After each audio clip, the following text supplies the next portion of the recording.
kau punya masalah, bingung dan harus bagaimana. Bersabar dan jangan putus asa, bertanyalah pada mama. Masalah yang tak kunjung reda, jangan bingung dan jangan resah. Tawakal dan terus berusaha, serahkan pada Allah Ta'ala. Insya Allah, insya Allah, insya Allah ada solusinya. Insya Allah, insya Allah, insya Allah Allah beri jalan. Assalamualaikum warahmatullahi wabarakatuh.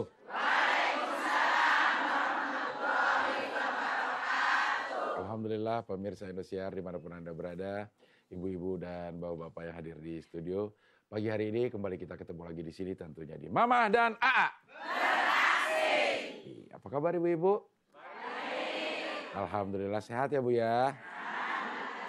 Keluarga di rumah sehat? Anak-anak sehat? Suami? Nah, suka berantem kan sama suami? Ada yang suka berantem? Ada. Biasanya kalau berantem gara-gara apa, Bu? Duit katanya, iya. Kurang duit, iya. Berapa lama kalau berantem, Bu? Tergantung dikasih duitnya berapa, iya. Ya namanya berumah tangga pasti ada perselisihan antara suami dan istri. Yang paling penting sebenarnya bagaimana menyelesaikan perselisihan tersebut. Nah di pagi hari ini kita akan sama-sama membahas masalah tersebut. Kita ikuti tausiah Mama untuk tema kita tentang batas marah antara suami istri. Silakan. Bismillahirrahmanirrahim. Assalamualaikum warahmatullahi wabarakatuh. Alhamdulillahi nahmaduhu wa nasta'inuhu wa nastaghfiruh wa na'udzu billahi min sururi anfusina wa min sayyiati a'malina may yahdihillahu fala mudhillalah wa may yudlil fala hadiyalah.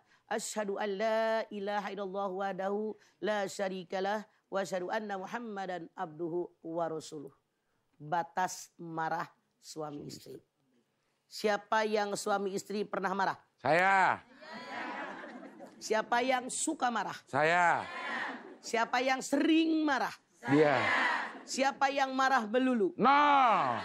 Beda tahu, pernah marah, suka marah, sering marah, marah mulu. Mana yang paling jelek? Marah mulu. Yang mana orangnya? No. Marah mulu. Suami istri marah wajar. Karena Allah menciptakan malaikat diberikan akal tanpa nafsu. Allah ciptakan binatang diberikan nafsu tanpa akal. Allah ciptakan kita manusia dua-duanya ada, akal ada, nafsu ada. Wajar. Sekali-kali marah wajar.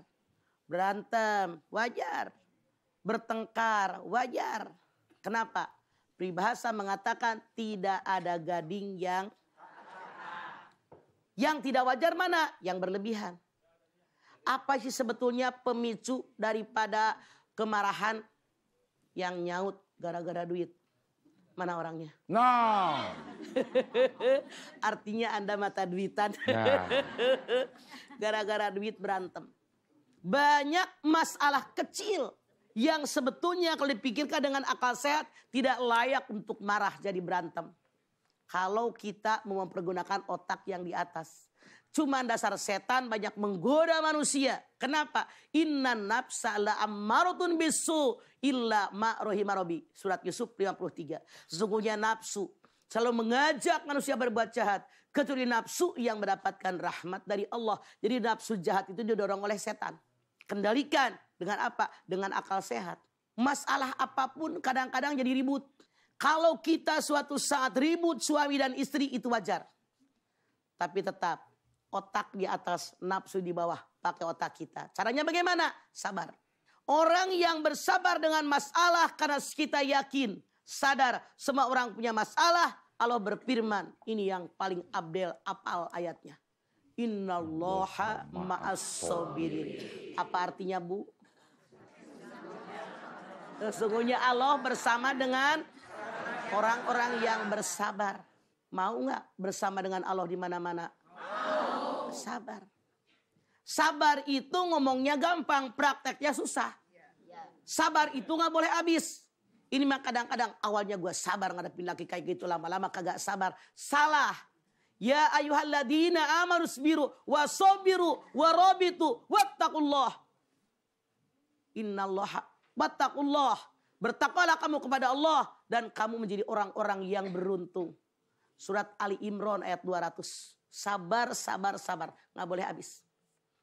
Bu, yang kedua apa? Kita ini harus berbuat adil kepada pasangan kita. Ini mah kalau lagi marah yang kelihatan yang jeleknya aja. Ada nggak manusia yang jelek seumur-umur? Ada yang baiknya, ada yang buruknya. Kalau kita lagi berantem sama suami berantem dengan istri, jangan lihat yang jeleknya doang, lihat kebaikannya. Contoh, saya yakin sejarah ini Anda semua pasti pernah mendengarnya dan sering mendengarnya. Contoh, suami istri berantem. Dar der dor. Kata suaminya, ayo kita mengadukan kepada Khalifah Umar. Jalan deh kepada Khalifah Umar. Sampai di teras rumah Umar, ternyata kedengeran. Istri Umar sedang marah-marahin Umar. Ngomong, Umar nggak nyaut-nyaut. Kata suaminya, kita pulang aja deh. Ternyata sama juga. Besok dia menghadap Umar. Dia bercerita, wahai Khalifah, sebetulnya saya punya masalah. Ingin mengadukannya kepadamu. Umar nanya, silakan. Semalam saya sudah datang ke tempat Anda. Saya ribut dengan istri saya. Saya datang ke tempat Anda. Umar bilang, kenapa tidak masuk?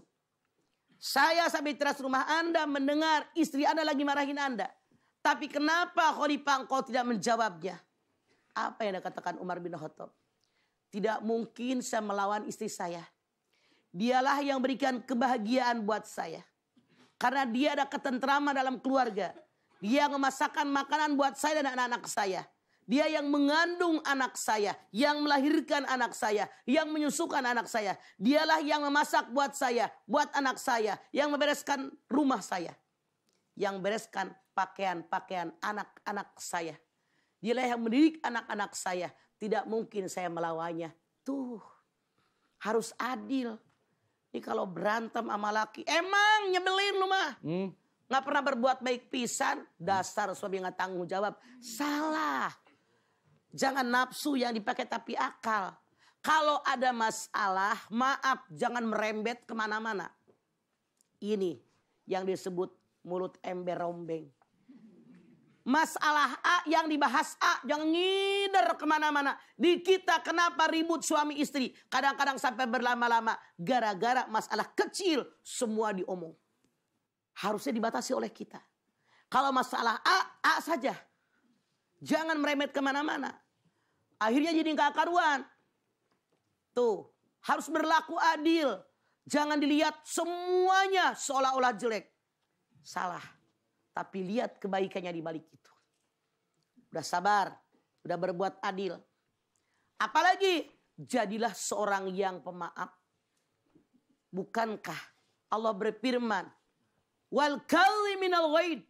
Wal afina anin nas. Wallahu yuhibbul muhsinin. Orang yang takwa bisa mengendalikan hawa nafsu. Memaafkan kesalahan orang.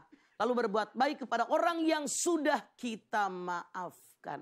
Kenapa tidak? Kalau kita memaafkan orang lain. Kalau saya berbuat salah kepada orang lain. Insya Allah orang lain pun akan memaafkan kesalahan saya. Itu loh. Kita aja bukan manusia yang sempurna kok. Banyak kekurangan. Makanya kalau kita ribut dengan suami. Jangan berlama-lama. Harusnya Anda sekarang marahan. Gak lama maafkan. Kalau jengkel-jengkel amat maksimal 3 hari. Rasul bersabda, tidak halal kalau ada seorang marahan lebih daripada 3 hari. 3 hari aja kelamaan. Anda bayangkan teman serumah, tidur bareng, makan bareng, mandi bareng, nonton TV bareng. Kalau nggak saling teguran, kira-kira nyaman apa enggak? Harus berbuat adil. Ya ayyuhalladzina amanu kunu qawwamina lillahi syuhada'a bil qisti. Al-Maidah ayat 8. Hei orang-orang yang beriman, jadilah kamu orang yang menegakkan keadilan karena Allah. Tegakkan keadilan karena Allah. Jangan curang. Yang dilihat cuma kekurangannya doang. Makanya Rasul bersabda, nanti di yaumil akhir banyak perempuan masuk neraka. Kenapa? Karena mereka kufur. Sahabat nanya, apa kufur kepada Allah? Tidak, Rasul mengatakan. Tapi mereka kufur dengan suami mereka. Suami mereka sudah berlaku adil, berbuat baik, tapi istrinya mengatakan kurang melulu. Makanya bersyukur dengan nikmat Allah. Insya Allah Allah berikan keberkahan buat kita semua. Kalau marah, ada resepnya yang lain. Kalau suami ngomong, diem. Istri ngomong, suami diem. Yang aneh dasar setan. Suami ngomong, bini ngomong. Siapa yang mau dengerin? Kalau suami ngomong, cermatin. Apa maksud dia? Jadi ibu mengerti. Suami ngomong udah mikir, apa ya omongan buat ngelawan dia biar dia KO. Salah. Dia bukan musuh kita. Tapi dia adalah pasangan kita. Makanya jaga keharmonisan keluarga kita. Marah silahkan, wajar sebagai manusia dan sangat manusiawi, tapi jangan berlebihan. Iya, baik itu dia tausiah mama untuk tema kita pagi hari ini tentang batas marah antara suami istri. Ibu-ibu disiapkan pertanyaannya, setelah ini giliran ibu-ibu bertanya, tapi sekarang kita break sebentar dan kembali lagi di sini di Mama dan A. Kalau memang suami selingkuh, jangan langsung nyalakan suami, Bu Umroh. Tapi koreksi, apakah saya sudah cukup melayani suami? Sudahkah suami dipuaskan oleh saya? Apakah depan suami saya sudah dandan rapi? Udahkah kalau mau tidur pakai embros dekat suami?